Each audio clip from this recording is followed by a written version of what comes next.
As necessidades de tratamento odontológico dos idosos estão relacionadas com edentulismo, falta de elementos dentários, cárie dental, abrasões e doença periodontal. As estruturas bucais sofrem ação do tempo e várias são as adaptações fisiológicas que se processam durante o ciclo da dentição normal. Assinale a alternativa correta sobre essas adaptações. Erosão provocada pelos esforços mastigatórios ao longo da vida e hábitos viciosos. Remodelação do cimento radicular com alteração de cor nos dentes devido às recessões. Desvio distal dos dentes provocados pelas forças de oclusão, inferior para o lado de trabalho e superior para o lado de balanceio. Deposição contínua de dentina nas paredes internas da câmara pulpar, causando aumento da dimensão da mesma e atresia dos condutos radiculares. E mineralização dos canalículos dentinários por calcificação progressiva, com redução de permeabilidade e aumento do limiar de sensibilidade. E aí, pessoal? Essa pergunta parece ser difícil, confusa, mas tem uma que não deixa dúvidas, então você acertaria. Qual que é? Arriscam? Deram pause? Leram? Lembra que nós falamos, pessoal, que ao longo do tempo nós temos o processo de mineralização dos canalículos dentinários, tá? Devido à calcificação progressiva. Então, vai reduzir a permeabilidade, tá? E, consequentemente, vai aumentar o limiar de dor, ou seja, ficam mais resistentes à sensibilidade. Tudo bem? Então, aumenta o limiar de sensibilidade, tá? Então, diminui a chance desse paciente ter dor, de sentir alguma coisa. Tudo bem? A A tá errada, né? Porque fala que é erosão provocada pelo esforço mastigatório, a erosão é devido à presença de ácido, tá bom? As alterações dos dentes, na verdade, elas são mais em decorrência do atrito e do desgaste, tudo bem? Com o tempo, tá? Desde que a gente sai o dente na boca, ele erupcionou, você já tem um desgaste, é por isso que a gente perde, inclusive, os mamelos dos dentes, né? Porque eles vão desgastando ao longo do tempo devido ao atrito, tá? A B também tá errada, que na verdade a alteração de cor, ela tem aquela questão, né, do reflexo da luz, tudo, mas o que ocorre é que além do esmalte, com o decorrer da idade, a dentina também sofre alteração estrutural, tá? E ela que vai daí levar uma alteração na cor dos dentes, tá? Acaba escurecendo e perdendo a translucência, tudo bem? Com o passar dos anos. A C também tá errada, tá? Que na verdade nossa, tô risinha da gripe agora no final da noite, hein, pessoal? Quando os dentes não se encontram em harmonia, tá? Ocorrem interferências oclusais, tá? Que são os contatos, então, oclusais indesejáveis, que podem, eles sim, ser os causadores do desvio, tá bom? E a D tá errada porque não é aumento da dimensão da câmara pulpar, e sim diminuição da mesma. Tudo bem? É isso que está errada. Poderia ter causado uma dúvida nessa questão. Tá bom? O acesso ao canal radicular é um conjunto de procedimentos. O acesso ao canal radicular é um conjunto de procedimentos que vai possibilitar a chegada ao interior da cavidade pulpar. Esse é o acesso. Então, está falando da cirurgia de acesso. Assinale a alternativa correta sobre esse processo. Está vendo tanto que eles escrevem sobre essa questão? Olha o tanto de texto que tem. O que eu aconselho vocês é administrem o seu tempo. Tá legal? Administrem o tempo. São questões que exigem tempo para leitura. Vamos lá. Vou em vermelho porque ele perde a correta, né? Assinale a alternativa correta, então vamos eliminar as incorretas. Letra A. A forma de conveniência para os molares superiores é de um trapézio. A forma de conveniência para os molares superiores é de um trapézio, com base maior voltada para mesial e a base menor voltada para distal. Gente, eles consideram aqui forma de conveniência como forma de contorno também.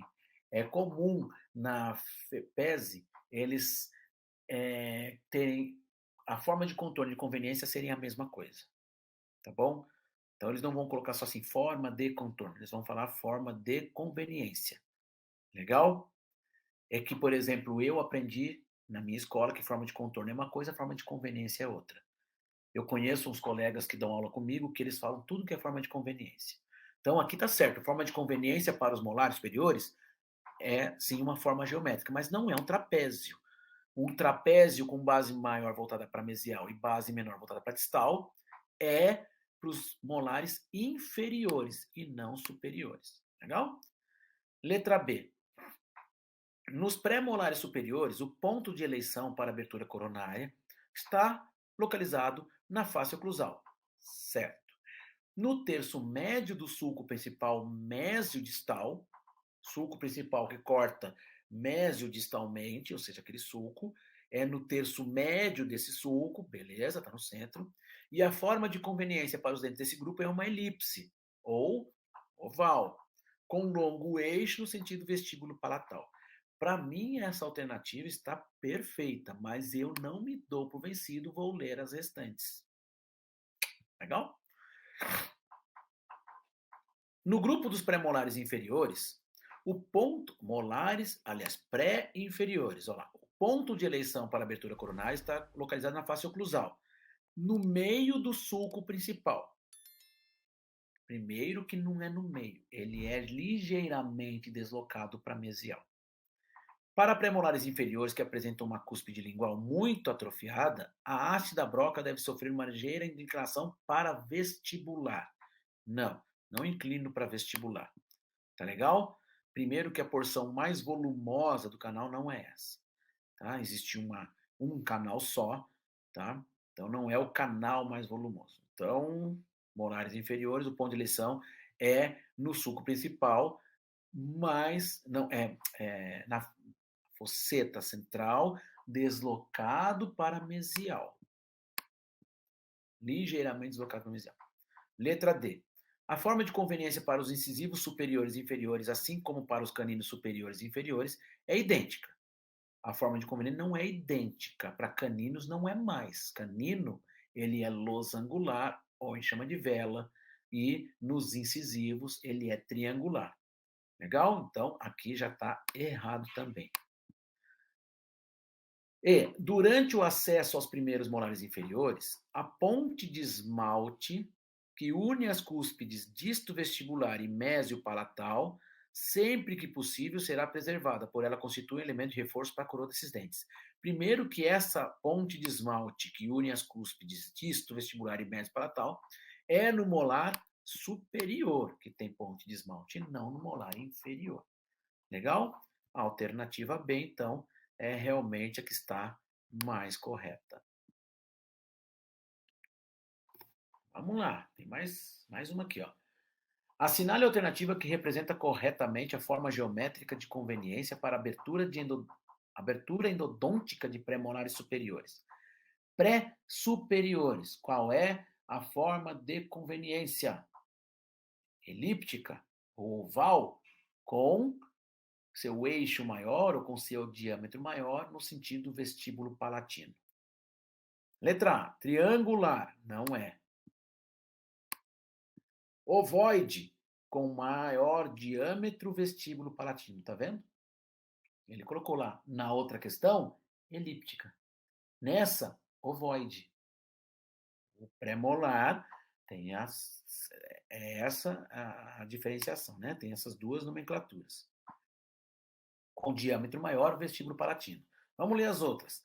Trapezoidal, molar inferior.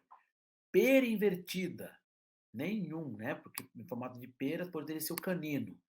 Trapezoidal, molar inferior. Legal? Então, alternativa correta, alternativa B. A gengivectomia, então, se ele está falando de gengivectomia, você tem que pensar que pode ser a gengivectomia clássica, né? E a remoção excisional do tecido gengival pela remoção da parede doente da bolsa, ela está falando de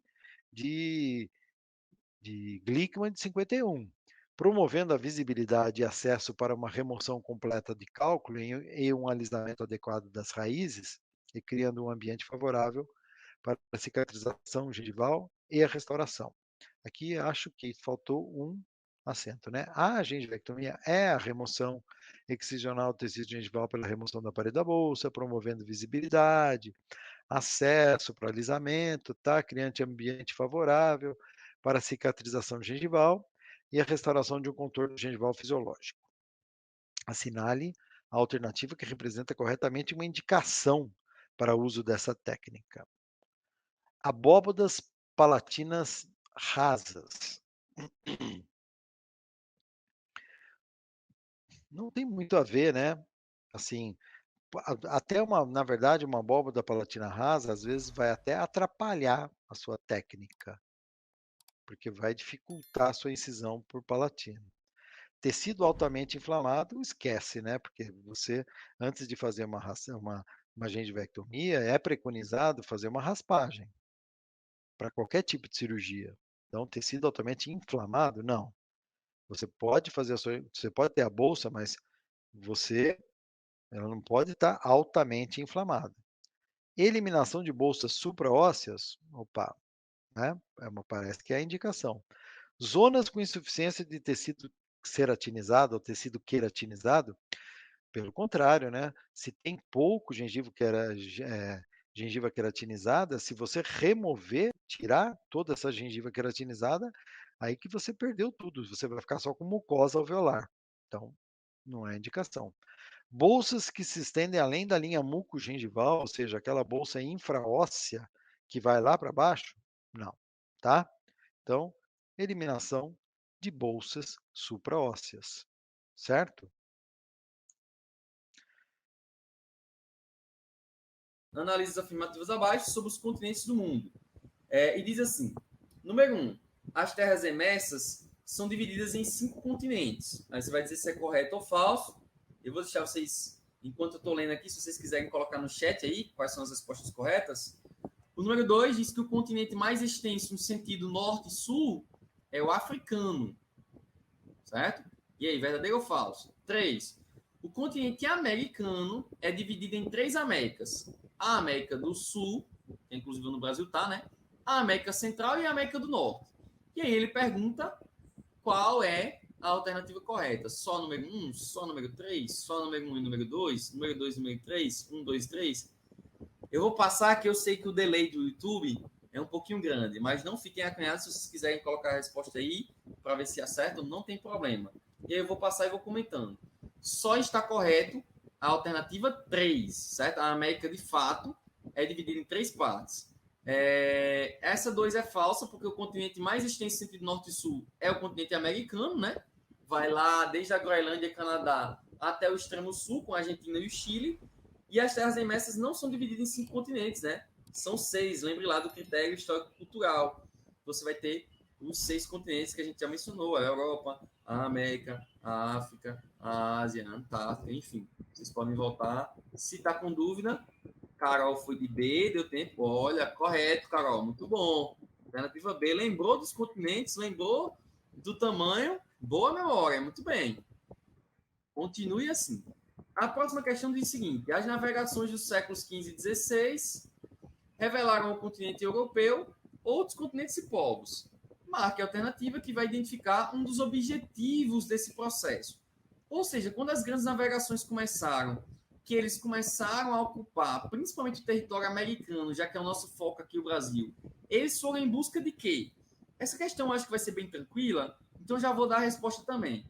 Eles vieram buscar metais preciosos, né? Questão verdadeira. Quando chegaram no Brasil, vamos falar do Brasil, que é o nosso território aqui, eles não encontraram, né?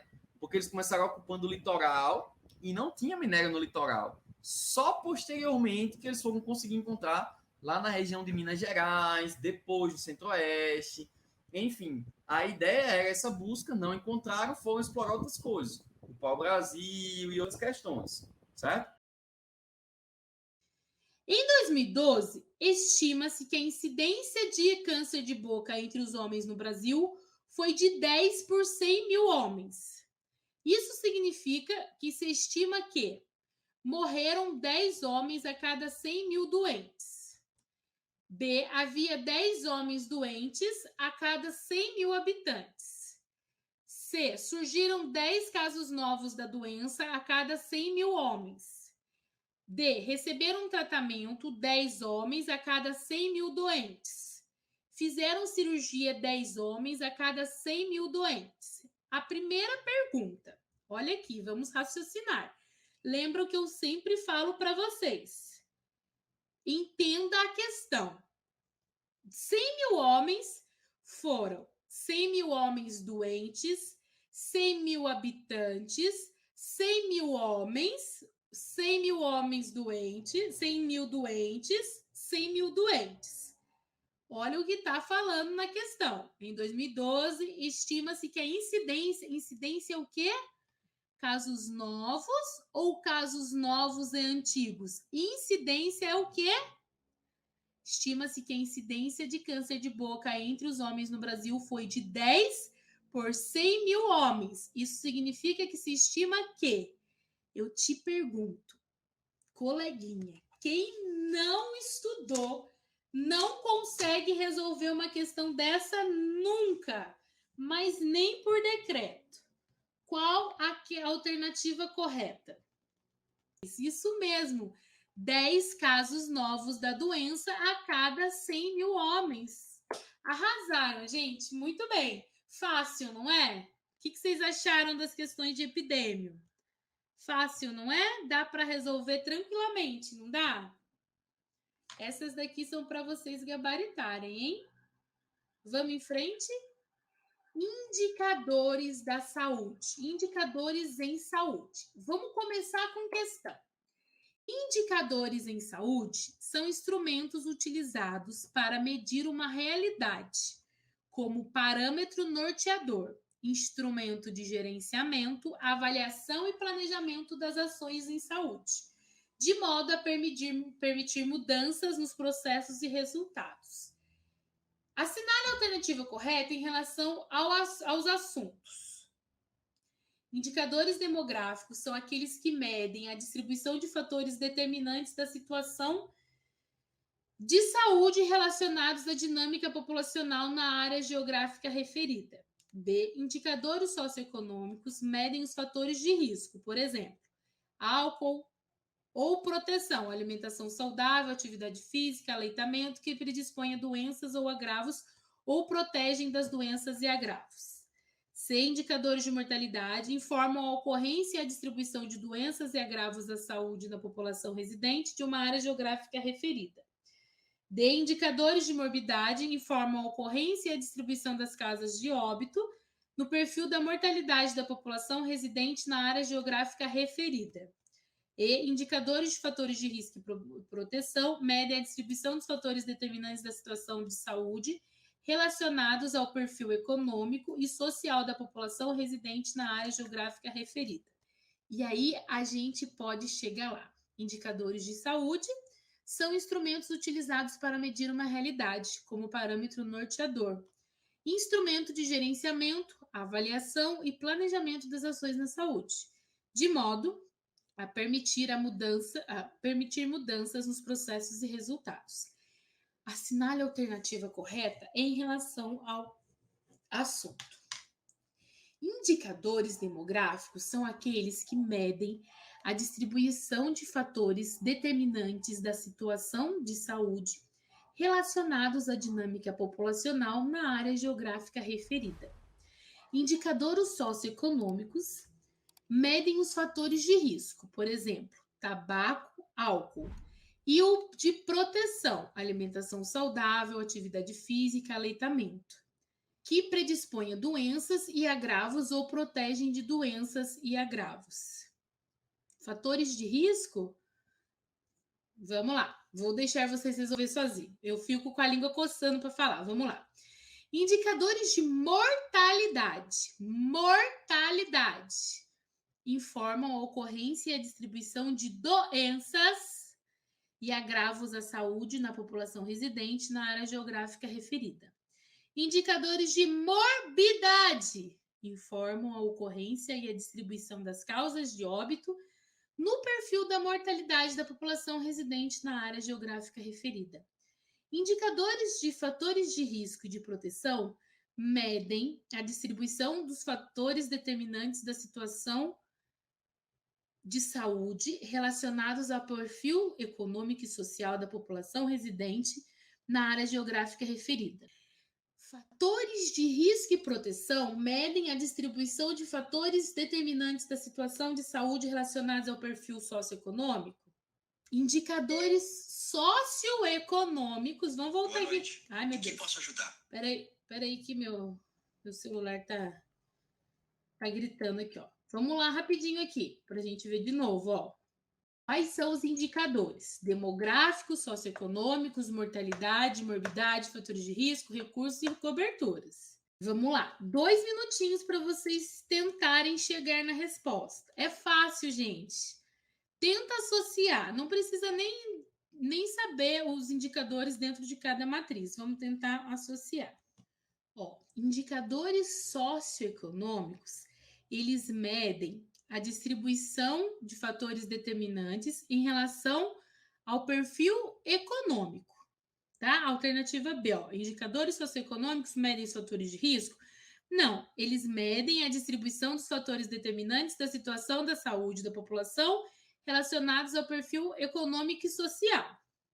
Indicadores de mortalidade informam a ocorrência e distribuição das causas de óbito numa população residente na área geográfica referida. Indicadores de morbidade informam a ocorrência e distribuição de doenças e agravos da saúde da população residente na área geográfica referida.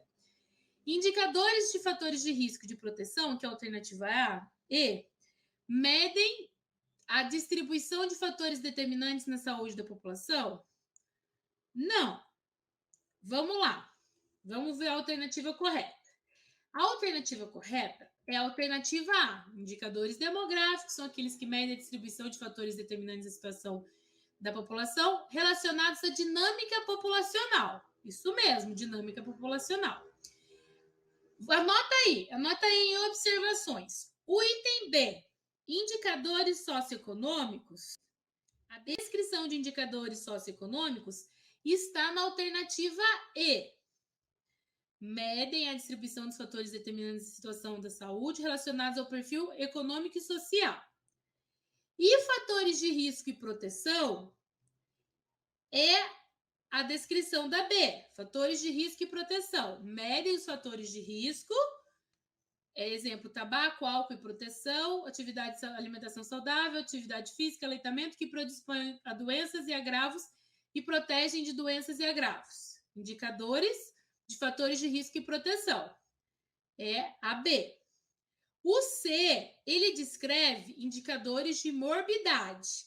E o D descreve indicadores de mortalidade. Gente, entenderam isso? Entendeu? O B descreve indicadores de fator de risco e proteção.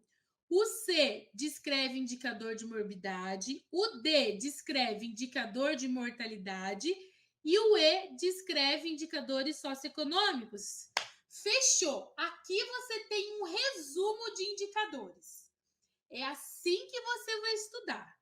Vai dar uma lida lá naquela matriz de indicadores e você vai estudar essa questão. Combinado com essas informações que eu te dei agora. Corrigindo a cada descrição. Por quê? Se a banca for te questionar a respeito de indicadores, ela vai utilizar essa mesma descrição. Percebe que ela só embaralhou, mas ela descreveu aqui os indicadores. É assim que você vai estudar. Qual dos cistos odontogênicos elencados abaixo é um cisto odontogênico inflamatório? Cisto dentígero, a gente sabe que é um cisto de desenvolvimento, odontogênico de desenvolvimento. Cisto gengival do adulto, cisto odontogênico de desenvolvimento. Então, a Josi perguntou, né? Eu preciso estudar. É bom saber, por exemplo, os cistos inflamatórios. Por quê? O radicular, o residual, paradentário da bifurcação vestibular. Porque daí, os de desenvolvimento também você sabe. Aqui perguntou exatamente o inflamatório. Então, nossa, eu já sabia que o da bifurcação vestibular, por exemplo, é inflamatório. Aí, consequentemente, por eliminação não, por saber que o inflamatório tem a bifurcação vestibular, a gente acertaria.